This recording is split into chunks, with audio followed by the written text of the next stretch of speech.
Hey, what's up? My name is Zach, and I'm a worship minister here in Missouri. And I just wanted to take this opportunity to make a video to show some of the chords that I use on Sunday mornings. For some of my team members, it's been kind of a long time coming trying to make a video like this describing some of those.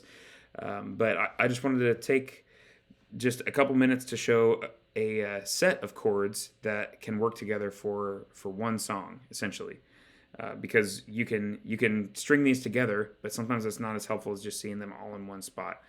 I just wanted to take that opportunity to show, if you're watching this from somewhere else, maybe this will help you out as well.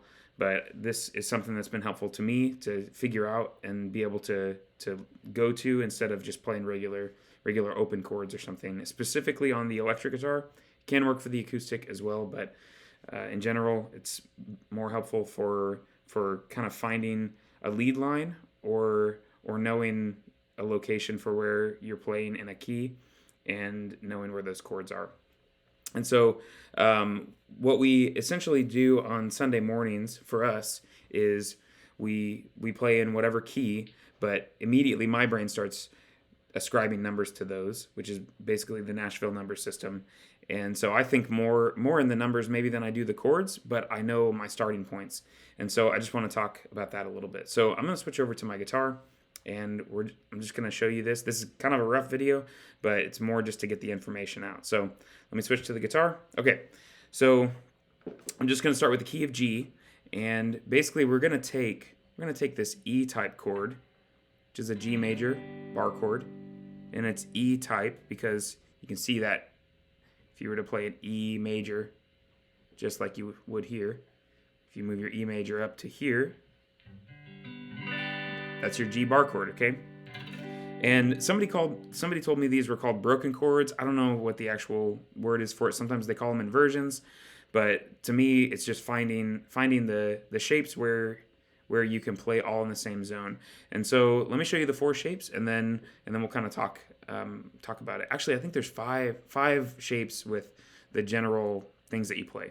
So the first one here is, this is a G, and you're essentially barring these two on the 3rd fret on the B and the E string, and then you bring your middle finger in there. So that's the shape, and your ring finger there on the A string, 5th fret. And you don't really want to play these top. You don't play these top strings. Basically, just like if you're playing a D chord, you're just gonna play down there in that zone. Okay.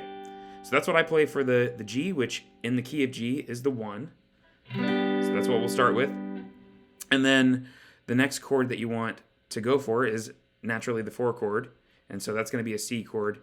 And what I like to do is I play more of like, almost like a C2 maybe, or like a suspended G. So if you suspend that G there, you're only making one finger movement to get to your 4 chord. So that's G and C, but you'll be thinking 1, 4, okay?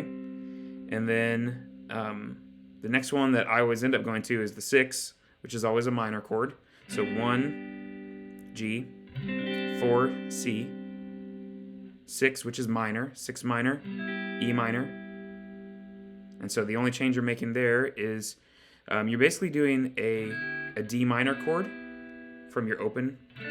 You're doing a D minor, but you're moving it up, and then you have to amend that chord so it gets it a little more full. So what we're doing there is first finger there, pinky,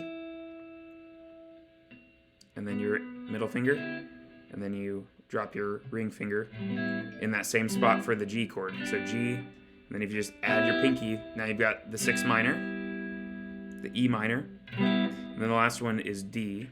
And so the D is maybe the hardest one because you're moving kind of far away from it. So the D, you're just going to move down into this shape. So let's see that again. So that's the G. You move your whole hand down a fret, and you move your middle finger down. So what you're playing there is a D chord with an added bonus note, and you just do it like that. So So what you get is this. And if you've played worship music, that probably sounds like a common chord progression there. So 1, G, C is the 4, 6 minor is the E minor, and that's the 5. And you can pretty much cover most songs that way. There's going to be weird stuff that you have to figure out because sometimes they'll have an inverted chord or something there, but essentially if you practice that and you know that you're starting on the G, then you know all the chords as long as you memorize that. And another helpful thing is if you know that that's your 1 chord, then and it's in the E type, you can kind of see that E shape. You're just pulling pieces away from the E shape. But this is going to be your root note. So then if you decide you want to play in the key of A, then you find your root A, and you know where those chords sit underneath that A chord. There. Hopefully that makes sense. And your intonation matters a lot on this, and I don't always get it right. I might not even have it right now. But, so, can get a little bit out of tune, so you got to make sure and lock that in. So, what that does is, whenever you move around, you can essentially play those main chords no matter what key you're in, because B flat, let's be honest, B flat sometimes kills us. We got to capo it if we're an acoustic guitar player. And so when we're in B flat, you can just find your spot, and you've got, B flat, E flat, F, and G minor. So you have those chords just ready right there. And so that's just one shape of how to do that. And then the only other chord that I like to include in there is the A minor. And so if you're in G, the A minor chord is a whole step away. So you just move up a whole step and you drop your middle finger, and that gives you the 2 minor, the A minor chord. So we've got 1, 4, 6 minor, 5, and then 2 minor. And if you really get crazy, you can go to the 3 minor, but it's playing chords that are kind of broken up. They're a little bit less than a full bar chord, but really helpful. And so if you're playing something on Sunday morning or wherever you're playing, you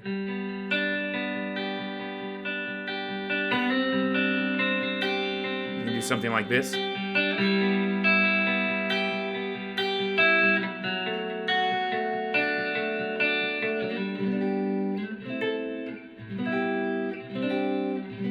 So if you can figure that out and you remember what those numbers are, then once you get to the song you're trying to play, you just take yourself into the localized spot and do it that way. So the last thing I want to say before we're done is all of these chords are based around the chords you already know.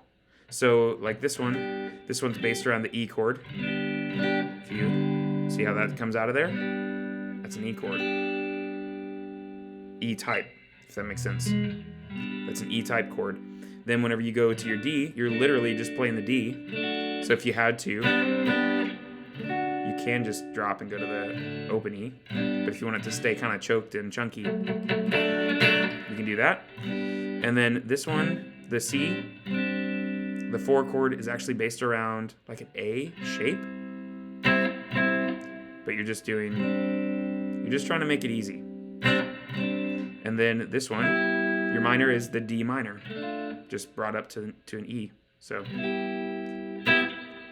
and so you can mix and match different shapes, but this keeping you all in this location is just really an easy way to think about it. Helps you memorize and feel the song too. So you don't have to worry about moving to every chord. So if you're playing, so those chords, you have to really move a lot. And this, you're doing something like that, So, and I know that this matches up with scales, but that's kind of where my knowledge falls off. So, okay. me go back to this camera. So thank you guys for checking this out. Hopefully this was helpful to you. You can leave a comment and ask a question, because sometimes there are those. And I will post another shape here in a while, and we will learn these shapes. So super fun, super useful. So have a great day.